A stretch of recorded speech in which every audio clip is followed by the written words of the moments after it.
Hello and welcome. You are listening to the Bollywood Daily Dive-In. It's Tuesday, January 27, 2026. If you're listening to this on your commute, maybe stuck in some traffic or just trying to unwind, I need you to take a breath with me. Because today wasn't just another day of headlines. It felt like the tectonic plates of the industry actually shifted. They really did. I've been looking at the feeds and the metrics since this morning, and whiplash is honestly the only word that comes to mind. It's like we're seeing these two completely opposite forces at play at the exact same time. It's so rare. Exactly. We've got a whole stack of papers here. And for you listening, we have gone through everything: the box office reports, the frantic social media posts, the official press releases. And our mission today is really to connect the dots for you. Because on one side, you have just absolute hysteria. Yeah. Records are being shattered. The noise is at a maximum. The cash registers are definitely ringing. Oh, they are. And then on the complete other side of that, you have silence. You have these sudden, almost heartbreaking goodbyes. No. It's a fascinating split, isn't it? Usually Bollywood kind of moves as a pack. You know, if it's an action year, everyone's doing action. If it's rom-coms, everyone's doing rom-coms. But today, the spectrum is just blown wide open. The loudest explosions and the quietest exits happening side by side. So here's what's on the menu for our deep dive today. We have to start with the news that, frankly, I'm still trying to process it. Arijit Singh. We really need to unpack what his announcement means, not just for his music, but for the entire sound of Indian cinema. Then we're going to dive into the absolute tsunami that is Border 2. And trust me, the numbers are even weirder and more impressive than you think. Oh, the data on Border 2 is a total anomaly in the current market. We'll get into why. We're also talking about the national honors. The Padma Awards are out. We should discuss why certain names made the list this year and what that says about how contributions to art are being viewed. And finally, we're getting into what I'm calling the new wave. We're talking silent films in 2026. Which is wild. The nightmare of OTT limbo where shows just vanish and the psychological thrillers that are suddenly everywhere. It is a full plate. But I think, if you look closely, there is a thread that ties all of this together. And it's the word sustainability. Oh, that's a good word for it. Yeah. Whether it's about an artist's career, a director's vision, or even a box office run, everyone is trying to figure out how to last, how to endure in a world that just burns through everything in a matter of seconds. I love that framing. Yeah. Sustainability versus burnout. That is definitely the theme of the day. So let's not waste another second. We have to start with the shockwave. Arijit Singh. It's January 27, a Tuesday, and the man who has basically been the internal monologue for a billion people, the voice of our romance, our angst, he just logged off. It was the way he did it that really struck me. If you think about how superstars usually handle this, there's a big press conference, a magazine cover, a carefully worded statement from a PR firm. Arijit did none of that. He posted on his private X account. Which feels so intimate, right? It feels like he was talking to his friends, not millions of fans. It wasn't a broadcast, it was a whisper. Exactly, and that signals the intent. When you use official channels, you're managing a brand, negotiating an exit. When you post on a private account, you're just a person making a decision. He announces retirement from playback singing. Full stop. No farewell tour, no final album, just done. I just want everyone listening to pause and think about what that actually sounds like. For the last, 12, 13 years? Yeah. You turn on the radio, it's Arijit. You watch a movie trailer, it's Arijit.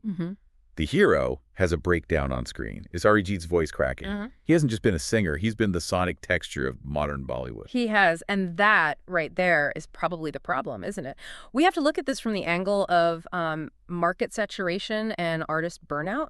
In economics, you have the law of diminishing returns. In art, you have the law of exhausting the soul. The output Arijit has maintained is, frankly, inhumane. The sheer volume of songs is constant. It's that hustle culture, right? We celebrate it. We say, oh, wow, he recorded 5 songs in a day. What a machine. And we shouldn't celebrate the machine part, because this is the result. He is stepping away at his absolute peak. This isn't a singer who's fading away because the work dried up. This is the king abdicating the throne because the crown is just too heavy. It reminds me of that old saying, it's better to burn out than to fade away. But Arijit is basically saying, actually, no, I'd rather not do either. I'd just rather go home. And he's not alone in this. This is where you see the pattern emerging, and the story becomes bigger than just one artist. You mentioned the hustle. Look at the other big announcement today. Zakir Khan. Yes. A completely different field stand-up comedy, but the vibe is identical. Zakir Khan is a touring machine. He sells out arenas like a rock star, specials, tours, poetry. He's everywhere. And today, he also announces a break. And I want to quote him directly because the language he used was so startling. He didn't say, I need a vacation. He said, I have damaged my body myself. That gave me chills. I have damaged my body myself. It's so raw. Usually stars will say exhaustion or scheduling conflicts. This is an admission of self-harm through work. It is. He mentioned concerns about genetic illness, which is a massive wake-up call for anyone. But that phrase, acknowledging that the pursuit of success came at a real physical cost, that's a turning point. We're seeing a cultural shift. For 2 decades, the narrative has been, sleep when you're dead. If you're not everywhere, you're nowhere. Right. The fear of missing out. If you stop posting for a week, the algorithm just forgets you exist. Exactly. But now it feels like we're moving from the hustle era to what I'd call the preservation era. Yeah. You have 2 artists at the absolute top of their game saying, no, my life is more important than your content. They're setting a boundary. That's such a powerful takeaway for everyone listening, too. But from an industry mechanics perspective, this leaves a huge vacuum. A massive void. I mean, who steps in? You can't just plug another singer into the Arijit slot, can you? His voice had this specific quality that just worked for everything. It's not a plug-and-play situation at all. And honestly, the industry will probably panic for a little while. Music directors have used Arijit as a crutch. Think about it. The composition is a bit weak. Get Arijit, he'll elevate it. He was the safety net. He was. And now composers will have to actually compose. They'll have to find new textures, new voices. They might have to rely on the melody again instead of the singer's star power.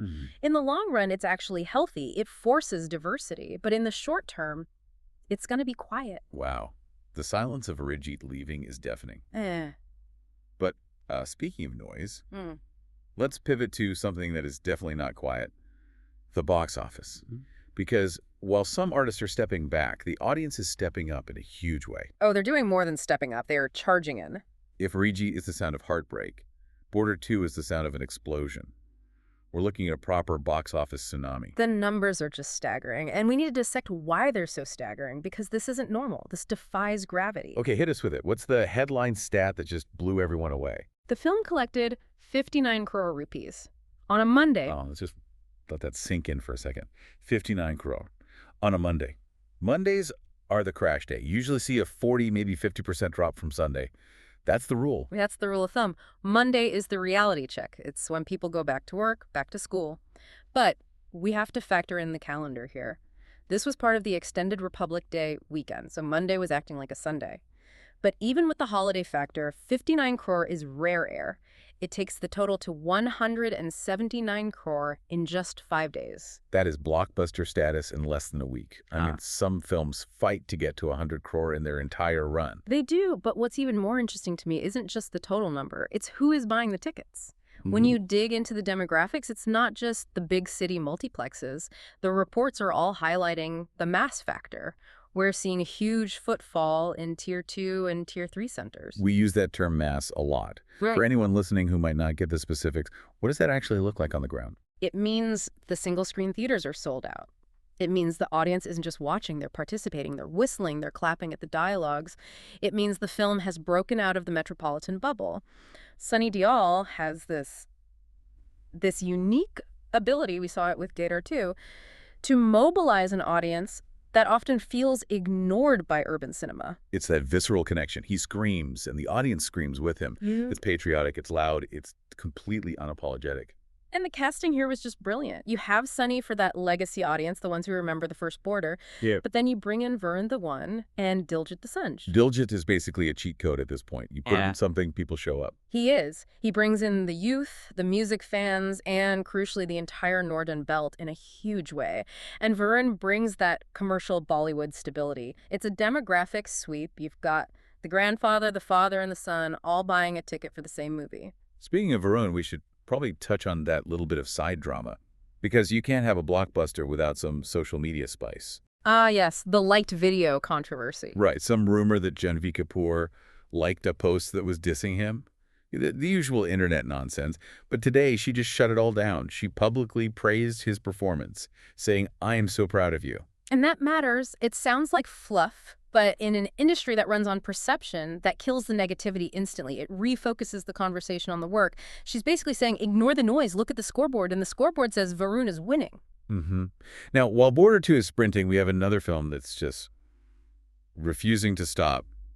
Dhurandhar. The marathon runner. Ranveer Singh's Dhurandhar is on his 53rd day. It's still holding screens during this massive weekend. And that's significant. We live in the era of fast fashion cinema, you know. Movies come out, make noise for 2 weeks, and then they're dumped on OTT. For a film to hold on for 53 days, especially with a juggernaut like Border 2 arriving, it shows it has real structural integrity. It has an audience that keeps coming back. And what about the rumors around this sequel, Dhurandhar 2, that Arjun Rampal was doing secret shoots?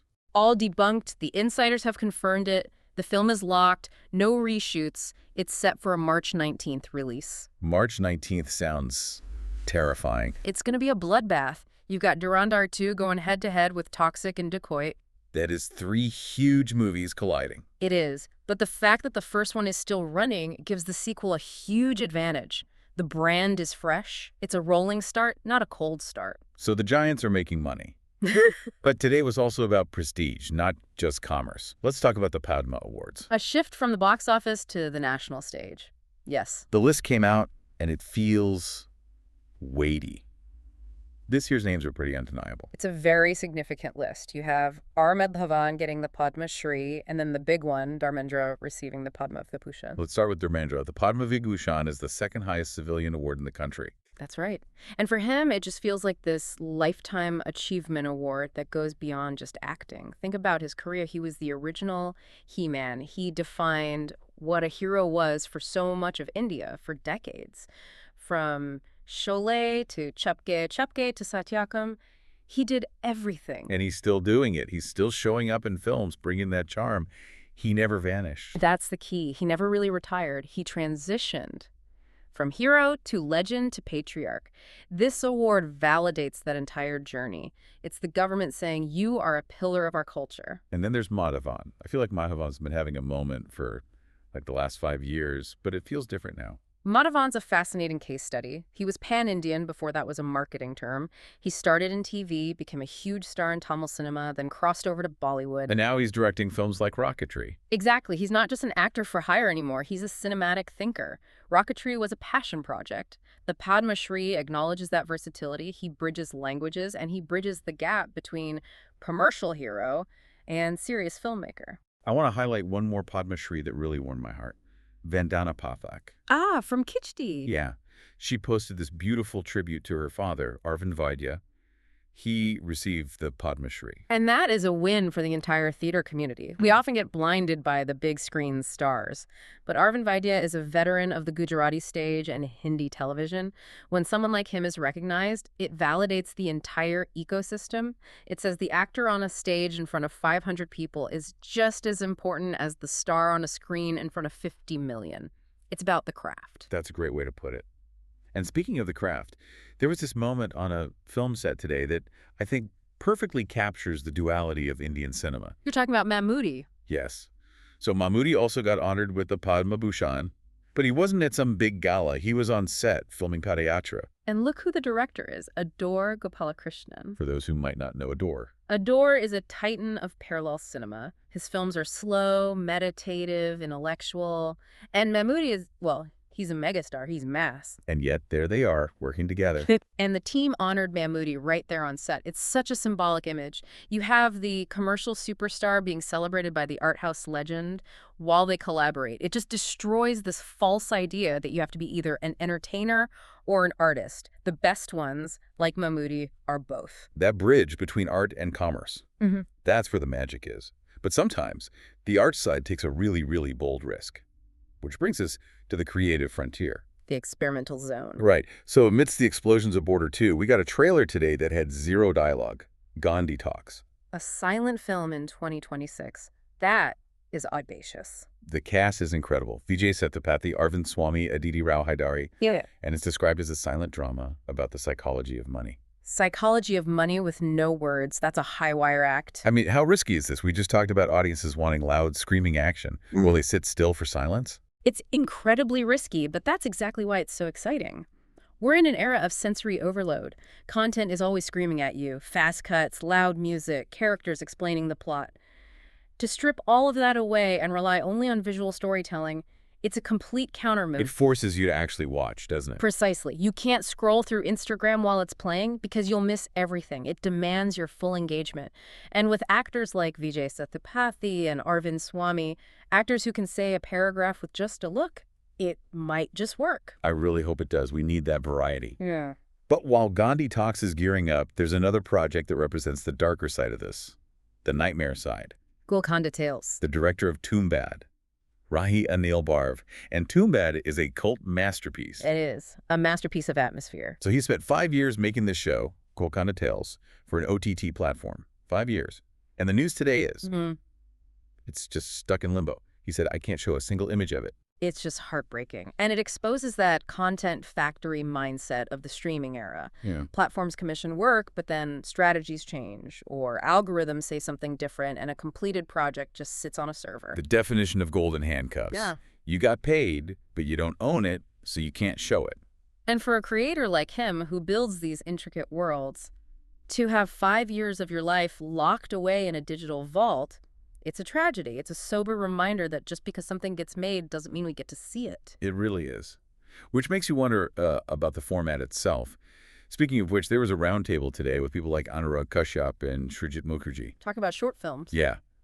And it's relevant, right? Because where do you go if your big series gets shelved? You go to the short film. It's the R&D lab, isn't it? Short films are where you get to experiment. If Gandhi Talks is a big risk, a 15-minute silent film is a small experiment. It's where you can fail and learn without 100 crore rupees on the line. It's vital. From experiments to something we know works. Thrillers. Yeah. We got a trailer for Vadh 2 today. The sequel to Vadh, I'm very happy about this. Neena Gupta and Sanjay Mishra are back. I loved the first one. It was so unassuming. Just two older people, a boring apartment, and a murder. It's the senior citizen noir genre, and it's thriving. You have these actors who look like your grandparents. They have that middle-class helplessness vibe, and then you put them in this gritty, high-stakes situation. It subverts all your expectations. It's not some gym-bodied hero. It's Sanjay Mishra trying to figure out how to dispose of a body while also worrying about the electricity bill. Exactly. And that realism is something you don't get in the glossy action films. It's great to see that franchise continue. Absolutely. Okay, let's pivot to the future. Let's look at some new faces and new looks. The next generation. Vijay Deverakonda. He dropped a bomb today. The title reveal. Ranabaali. And that poster, intense, doesn't even cover it. He looks feral. It's almost scary. Vijay Deverakonda gets the first look game. He knows he doesn't need to give you the plot. He just needs to sell you a vibe. And the vibe of Ranabaali is gritty, violent, and a huge shift away from his romantic hero image. The fans are already going crazy. But speaking of new faces, we have some actual debuts happening. Shabir Ahluwalia's sons. Azai and Ivar, they're debuting in Battle of Galwan. And not just any film. They're in it with Salman Khan. That is a launch pad most actors would kill for, but it's also a trial by fire. Seriously? Yeah. Welcome to the movies, kids. Here's the biggest star in the country. Try not to mess up. It's immense pressure. But it shows how the industry integrates the next generation into these high-profile projects. It legitimizes them immediately. From debuts to lift beers. We have a new role for Shah Rukh Khan, but we're only going to hear him. The Disney collaboration. This is pure corporate synergy, but it's very stylish. He's narrating the Disney Adventure Cruise experience. Specifically, The Lion King. Celebration in the Sky. It makes perfect sense. He voiced Mufasa in the Hindi version. His son voiced Simba. The connection's there. But just think about it from a brand perspective. SRK has one of the most recognizable voices in the world. Using that elevates the entire experience. I bet people are going to book that cruise just to hear Shah Rukh Khan tell them to look up at the sky. Without a doubt. It turns a vacation into a cinematic moment. Very smart move for him. Before we hit our rapid fire, I want to touch on one relationship story that felt very human. Priyanka Chopra and Nick Jonas. 7 years of marriage. 7 years. And she said something about bridging that cultural gap, Bareilly to New Jersey. She said it's not about grand gestures. It's about small, everyday adjustments. That is so profound in its simplicity. We romanticize the big intercultural marriage, the palace wedding, the red carpets. But the reality of any marriage is exactly that, the daily micro-adjustments. Figuring out what's for dinner, understanding the slang. Navigating the in-laws, that's where the marriage actually lives. And hearing a global superstar admit that they have to work on the small stuff is It's grounding. It really is. A nice reminder that they're just two people making it work. Exactly. All right, you ready? Time for rapid fire. Some quick cultural hits before we wrap up. Just do it. First up, the beauty standards debate.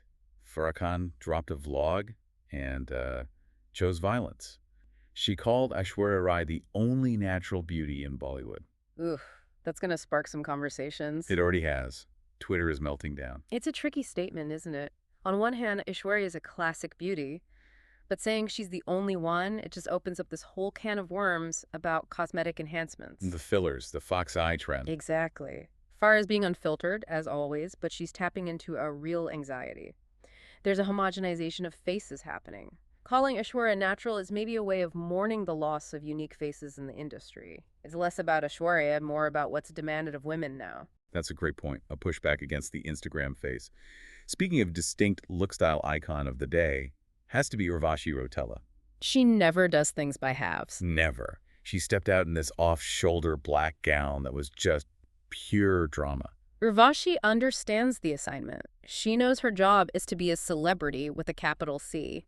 She's not there to blend in. She's there to create a moment. You have to respect the commitment to glamour. You really do. Okay, moving out of Mumbai for our regional spotlight, a Canada film called PO2. Sounds heavy but important. It explores alcohol addiction, but the director says it's through a new lens. And that's crucial. We've seen addiction in films like Devdas or Arjun Reddy, but it's often romanticized. If PO2 is finding a new psychological or social angle, that's valuable. Regional cinema often treats these issues with the nuance they deserve. For sure. And finally, a shout out to the Northeast. Assam hosted the GAFF 2026 Indian Showcase Awards. This makes me very happy. Me too. It's a great reminder that Indian cinema is not just Hindi cinema. It's a massive tapestry, and for a long time, the Northeast has been underrepresented. Events like this help knit that tapestry together, bringing filmmakers from different regions into the same room. So after all that, what does it all mean? We went from Arijit retiring to Sunny Deol smashing records, silent films to cruise ships. If I had to sum up the day, I'd say it's a day of passing the baton and holding the fort. Break that down for me. Well, you have the old guard Dharmendra, Sunny Deol, Neena Gupta showing they still have immense power. They're holding the fort. They're saying, we are not done yet. And then you have these shifts. Arijit stepping back, Zakir prioritizing health, the silent experiments. That's the industry trying to find a more sustainable future. It feels like the whole industry is in a state of transition. Growing pains, maybe? Yes. But growing pains are good. It means we're alive. And, I think we should end on a comment from Wahida Rehman. She made a comment today about that A.R. Rahman bias controversy. Right, the internet fighting over language again. And Wahida Ji just said, let's have peace. And coming from a legend like her, who has seen the industry change for 60 years, it's a gentle reminder. At the end of the day, we're all just storytellers. The noise, the Twitter fights, that's all temporary. The art is what lasts. Focus on the stories, not the noise. Precisely. That is the perfect place to leave it.